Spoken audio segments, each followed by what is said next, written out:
JBN, we keep you informed. I am Michelle Jones, and in the news, 60-year-old man held for a chopping death of his ex-girlfriend's partner. A 60-year-old man from retirement district in Watttown, St. Anne, is in police custody after allegedly chopping the partner of his former spouse to death.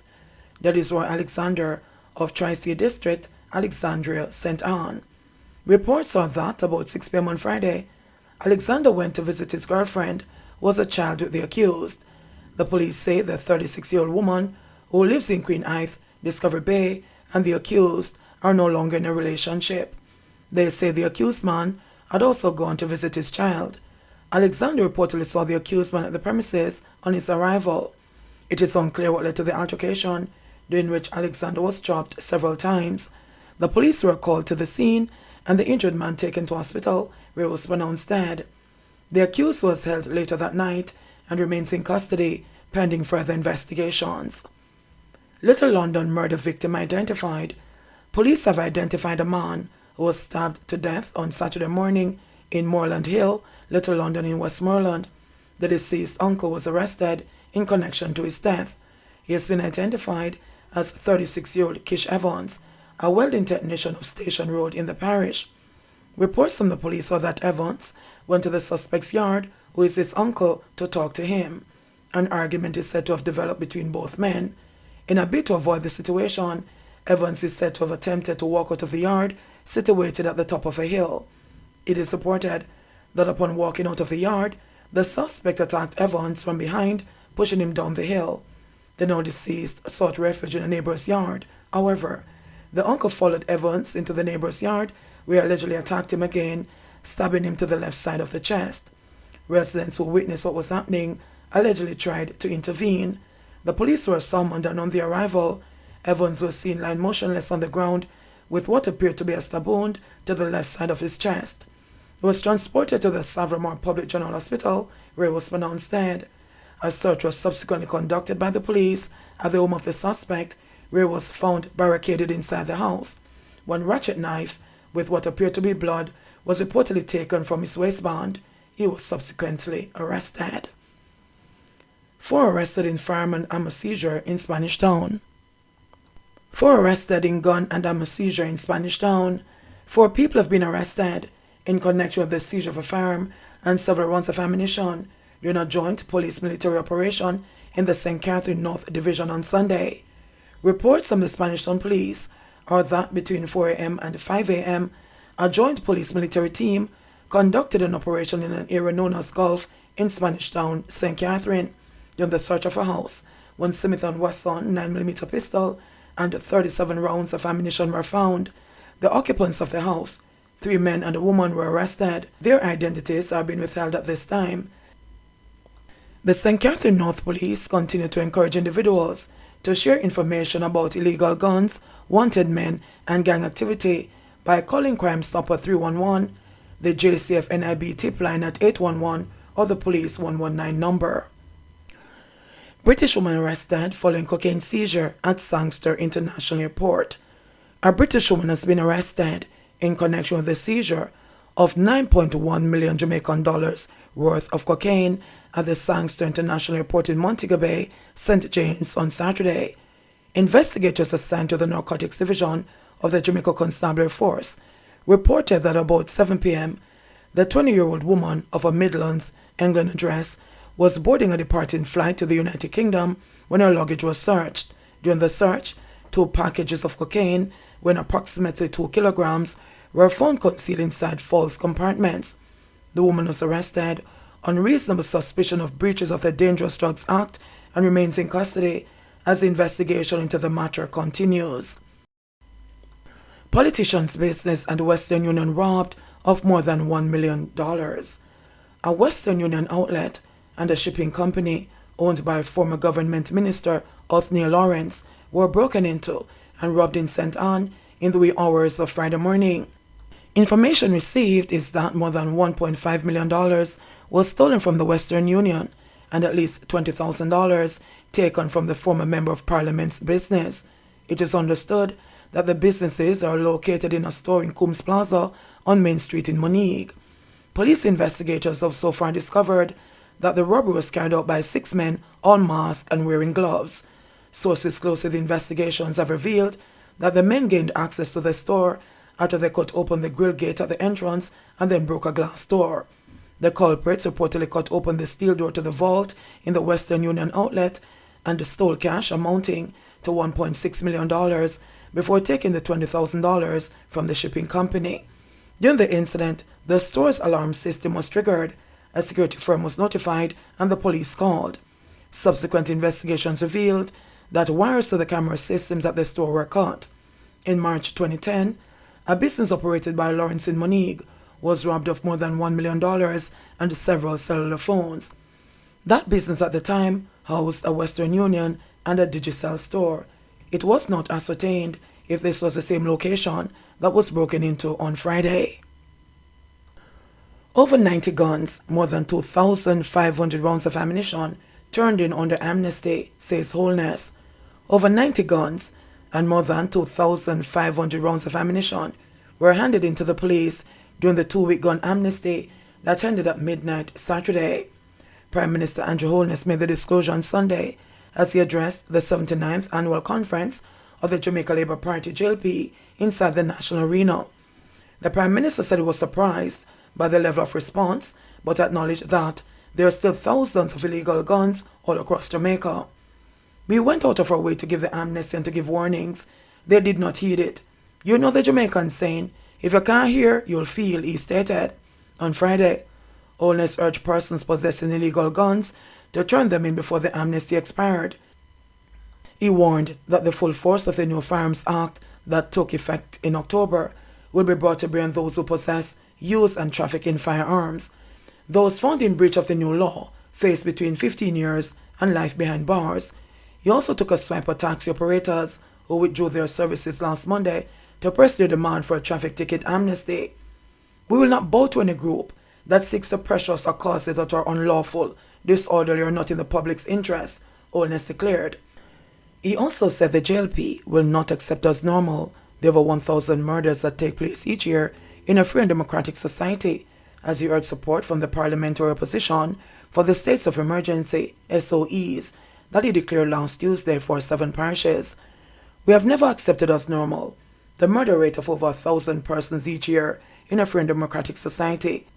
We believe that such high murder rates are a threat to the freedom and democracy of the society, and that the existence of such high rates of murder demonstrably justifies the use of emergency powers to protect the right to life of the law-abiding citizens from the lawless and marauding few in our society. We see the current levels of murder as an emergency, and we invited the opposition to share this perspective in having the recently declared state of public emergency extended, Holness said. Under the law, the government may declare a SOE for an initial 2 weeks, but must receive parliamentary approval for it to be extended for up to 3 months each time. And the opposition has suggested that it will not be lending its support for an extension, citing cases before the court challenges, and an over-reliance by the Holness administration on the security measure, among other reasons. Curfews imposed in McVickers Lane and Homestead in Spanish Town. The police have imposed curfews in sections of Spanish Town in the St. Catherine North Division to quell an upsurge of violence in volatile communities. Both curfews are for 48 hours and have been placed in McVickers Lane and Homestead.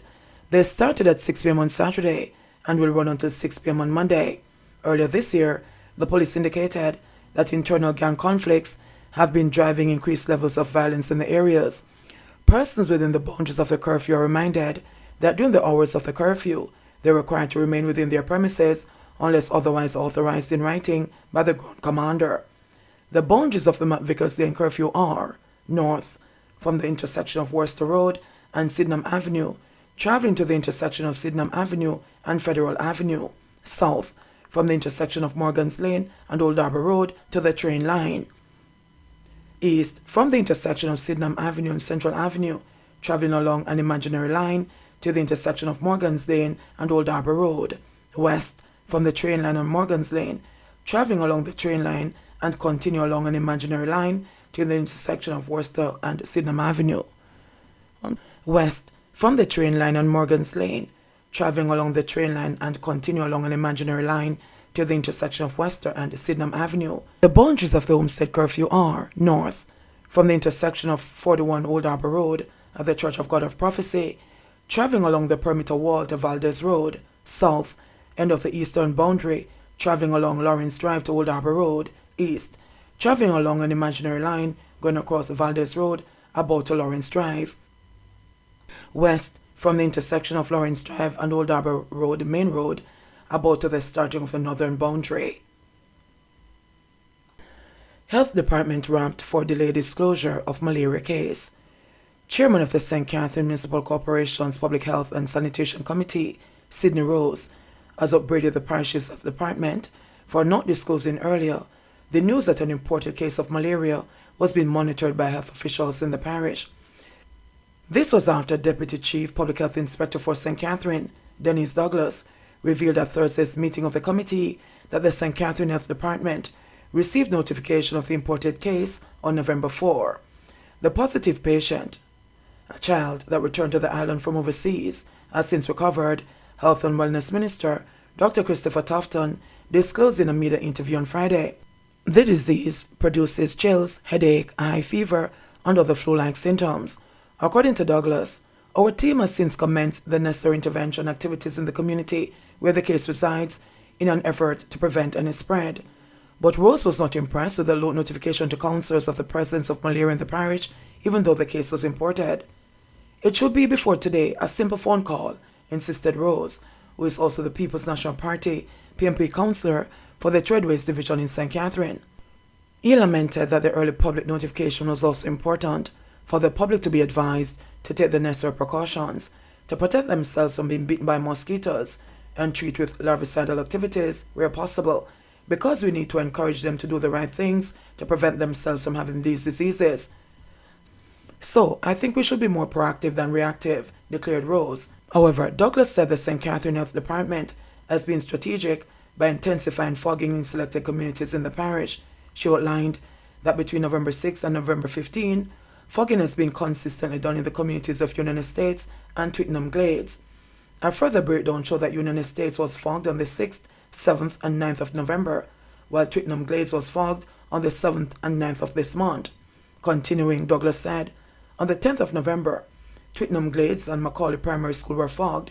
On the 13th of November, Union Estates, and on the 14th of November, Union Estates, and on the 15th, we did Dallas Lane and the environs and Union Estates. You would recognize that we did quite a number of fogging sessions in particular communities, and that is because of the imported case of malaria, as I mentioned earlier, stated the health official. In sports news, Clarendon College, JC, Stats and KC qualified for Champions Cup semis. Reigning champions Clarendon College turned in a virtuoso performance to dismiss Mona High 3-1 in their ISA Champion Cup quarterfinal game at Sabina Park on Saturday. Also through to the semi-finals are Kingston College, Jamaica College, and St. Andrew Technical High School. The impressive Clarendon College will once again carry the hopes of the rural area schools as Mannings High, Manchester High, and Central High also come to urban schools. The Champions Cup features the 8 best schools in the country, the top 4 teams from the urban area Manning Cup competition, and the top 4 from the rural area Da Costa Cup competition. In the match of the round, Mark Rees gave Clarendon College the lead in the 11th minute as his cross was inexpressibly turned into his own net by goalkeeper Akeem Bernard. Christoph Graham doubled the advantage by rounding goalkeeper Bernard and squeezed home from an acute angle in the 31st minute. Mona got back in the game courtesy of Denzel McKenzie, who started home in the 60th minute. Malachi Douglas lodged onto a delicate through ball and fired through the legs of the hapless Bernard, making it 3-1 in the 64th minute. The Willie Reid, Christopher Hall, Christoph Graham, and Malachi Douglas ran the Mona midfielders and backline ragged throughout. Clarendon College will meet Stats in one of the semi-finals, while KC will play JC in the other. Stats booked their spot following a 1-0 victory against Manchester High in the first game at Stats. Sakone Satchel scored the all-important goal. In the second game at Stats, JC whipped Manning School of Westmoreland 4-0 in their quarter-final fixture, while KC, the only school to win the competition twice, started on the weekend team but still managed to turn back newcomer Central High 2-0. Ashani Kennedy opened the scoring for KC in the 3rd minute at Sabina Park before substitute Dejon Richards gave them some breathing space, putting the icing on the cake. It was a strong statement from KC as they rested at least 5 starters and won comfortably in the end. Saturday's results: Manchester High 0, St Andrew Technical 1, Jamaica College 4, Manning School 0, Clarendon College 3, Mona High 1, Kingston College 2, and Central High 0. And finally in cricket news, Jamaica Scorpions win regional Super 50 title. Jamaica Scorpions beat Trinidad and Tobago Red Force by 3 wickets in the final of the CG Super 50 to take the coveted title at the Sir Vivian Richards Cricket Stadium on Saturday night. Led by a superb half-century from Chadwick Walton, the Jamaicans chased down a target of 218 to win with 18 balls to spare. Walton, the experienced opener, made 80 and shared a vital partnership with Andrew McCarthy, who made 55. They added 126 for the second wicket. Match scores: Trinidad and Tobago Red Force 217 or 47 overs, Yannick Carra 43, Akil Hussain 37, and Kejuan Utley 33. But the Jamaican Scorpions 218 for 7 or 47 overs, Chadwick Walton 80, Andre McCarthy 55, Rovman Powell 25, Terence Hines 2 for 31, and Carrie Pear 2 for 42. JBN, we keep you informed. Please remember to subscribe, like, share, leave us a comment, and click the notification bell to receive our daily news items.